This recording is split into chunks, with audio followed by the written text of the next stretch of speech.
Good day, my name is Omkar, and I want to thank you for joining me on today's program, Diksha. On today's episode, we will look at planning and decision making based on the worst possible outcome. Recently, while on the road, I encountered a situation where there were two trailer trucks parked one after the other around a blind corner, and the trucks were on my side, on the left side of the road, so they were blocking the lane that I was traveling on. So now there was nobody directing traffic, and I had to make the decision to proceed without seeing what was coming around the corner. And it so happened that, let's say close to the end of the second truck, another vehicle came and met me on the wrong side of the road around this corner. So a scenario unfolded where an accident could have happened if me and the other driver were not being careful, because the trucks had blocked off essentially half of the roadway. Now later on, I was talking to an acquaintance of mine who is himself a truck driver. He drives trailer trucks, and he was explaining to me that the special heavy vehicles in Trinidad and Tobago have right of way in scenarios like that. When turning a corner, they need a wide turning radius. So drivers of Class 3 vehicles, for example, are supposed to give way. Other road users are supposed to give way to the trucks. One other point was made that if for some reason the truck must stop and they have to exit the vehicle, regardless of the location of the special heavy vehicle, they have the right to do so. Doesn't matter if they are blocking vehicular traffic or causing unsafe scenarios on the road. So the truck drivers in that situation technically were not doing anything wrong. They did not need a guide or to guide the traffic, the flow of traffic, because they were in their right to be there, causing that unsafe situation in terms of the possibility for a vehicular accident. Now,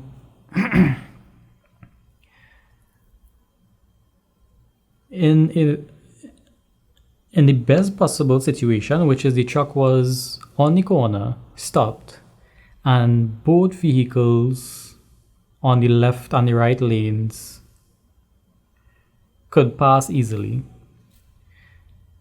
there's no problem. But in terms of, let's say, another trailer truck was coming from the opposite direction and had the need for a wide turning radius, that trailer truck would not have been able to pass. And that truck not being able to pass, and this truck blocking the road, would have caused a traffic jam, standstill. And then let's say an ambulance or emergency vehicle like a fire truck was coming along this same road, trucks being perfectly in their right, stopped on the corner, creating a gridlock with the traffic, would have created a situation where it would have not only inconvenienced the driving public, but could also lead to disaster. So then the planning for the rule, let's say, for that, to give the special heavy drivers their allowances, to me seem to be based on the best possible scenario.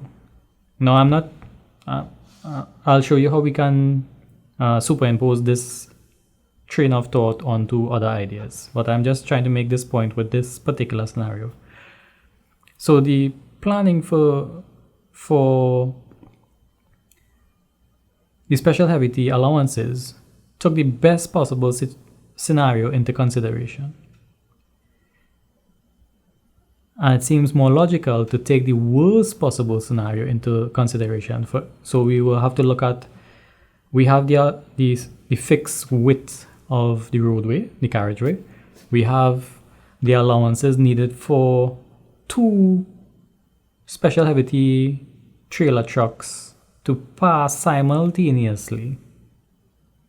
And then we have where it would not hinder the flow of traffic, so that if an emergency situation were to arise, that emergency vehicles at the very minimum would be able to pass,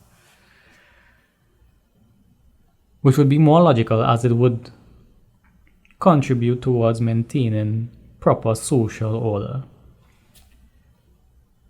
So if we really analyze that situation, the social order fell apart simply by the special allowances for the special heavy drivers. Now, okay, so let's take planning for the worst possible scenario and superimpose it onto something else. So let's say something that doesn't really involve the mass public or the society, the public. Let's say my household, I have my salary and I plan based on best possible scenario that my salary lasts me till my next paycheck, so that at a fixed day, so I get paid, let's say the 26th of every month, that I get my salary on the 26th of every month on time, and I am able to cash in on my paycheck so that I have cash in hand on the 26th. So I plan for that. Well, then I plan for the best possible scenario. That means I would not have taken into consideration whether I get my paycheck on time, whether I have the ability to spend the money on the 26th. It would be more logical to assume, what if I don't receive my salary this month, at the end of this month, and make a plan to suit that. Similarly, I can superimpose that onto, well, let's say building my house, that through the desires I have, I would like to have, I don't know, the front of my house with glass, and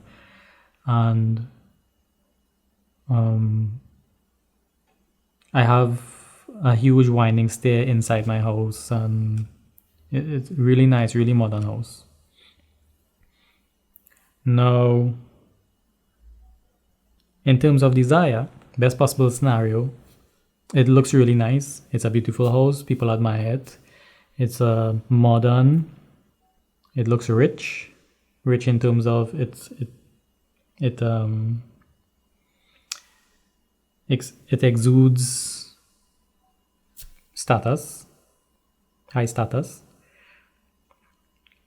But worst possible scenario, let's say the house catches a fire. Well, how do I escape from such a building? How do I have things in place where I can escape no matter where I am located within that house? Now, I don't know if a lot of people realize, but the older houses, or the houses from 30 years ago, all houses had a stairway to the front of the building and to the back of the building, as long as it was a first floor house. You had a stairway to the front and to the back. The stairway was always outside the house. And the reason for that is, in case of a fire and you were to the back of the building, upstairs to the back, you could escape through the back stairway. In case there was a fire through the front, in the back of the building, you could escape through the front of the building, outside. If the stairway is located inside of the house and the stairway becomes blocked because of the fire, then you are trapped, essentially. You can make the argument that you can have, a window. You could escape through a window. You could probably tie some bed sheets together in worst case scenario and jump out, climb through the window. But essentially, the planning took into consideration the worst possible scenario, which was the necessity to escape without having to pass through the building.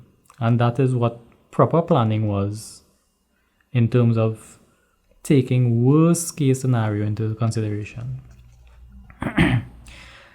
Now, we might think that, we may be hopeful that we will never be in a situation where we need to consider the worst case scenario. But I would say, as human beings, we have in ourselves a natural ability to assess our safety and our ability to survive.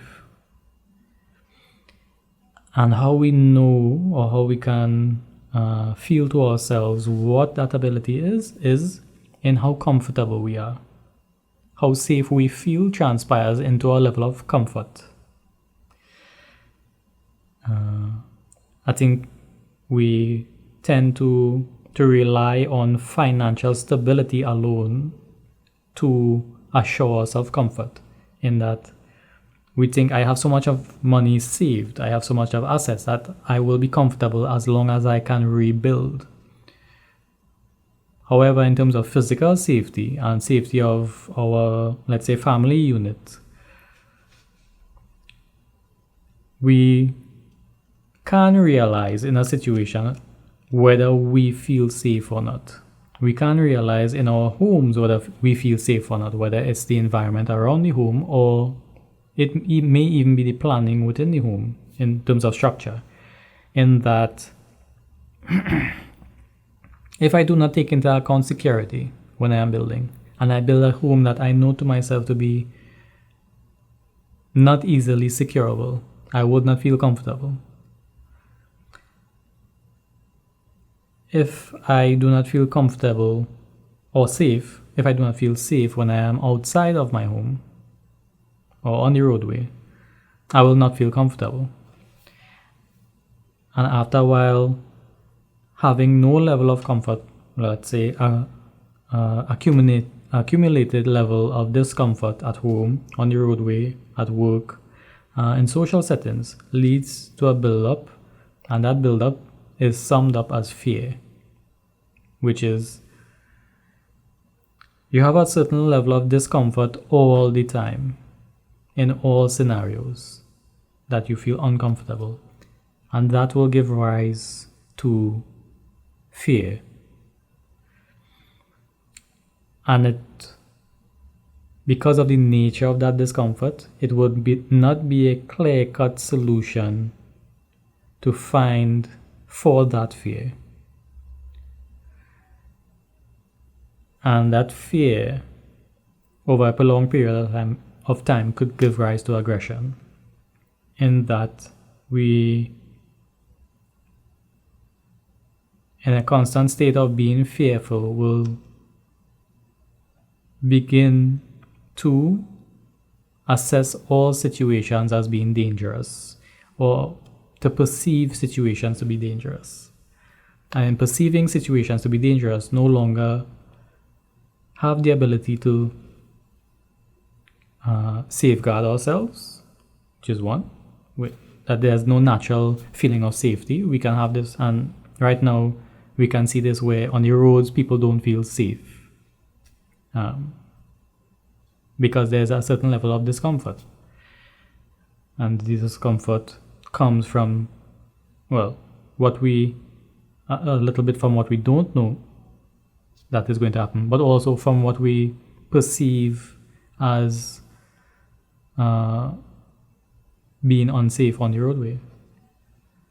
We have a certain level of fear home because we don't know what is going to happen, and we are not sure that if something unknown happens, that we have the ability to safeguard ourselves. And even in education and jobs and stuff like that, if we are not sure of our job security, it is beyond our control, we are not comfortable, and then we develop fear. And fear, the constant fear, would lead to aggression. And at the root of this, as I stated at the beginning of this episode, it comes from not planning for the worst case scenario. So, okay, well, planning for things that are beyond our control is futile. But let's say in terms of career, job, I go to school, I study, I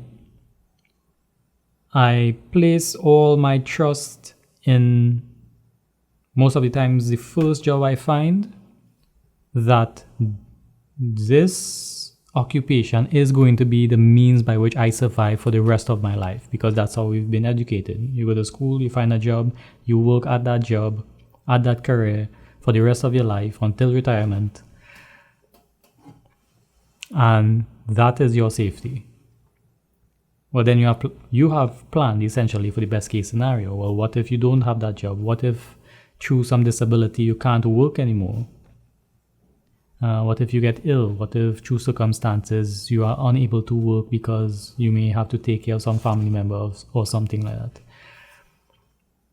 So the planning within ourselves, in our own mental planning of what we are going to do in our life, I would say should be based on what could possibly go wrong and what can I do, or what will I do if that happens. And long story short, we can say I should have a backup plan for my A plan. And I think that in itself would give a certain level of comfort and stability and assurance in ourselves. And that will transpire into a certain level of safety and a feeling of comfort. So,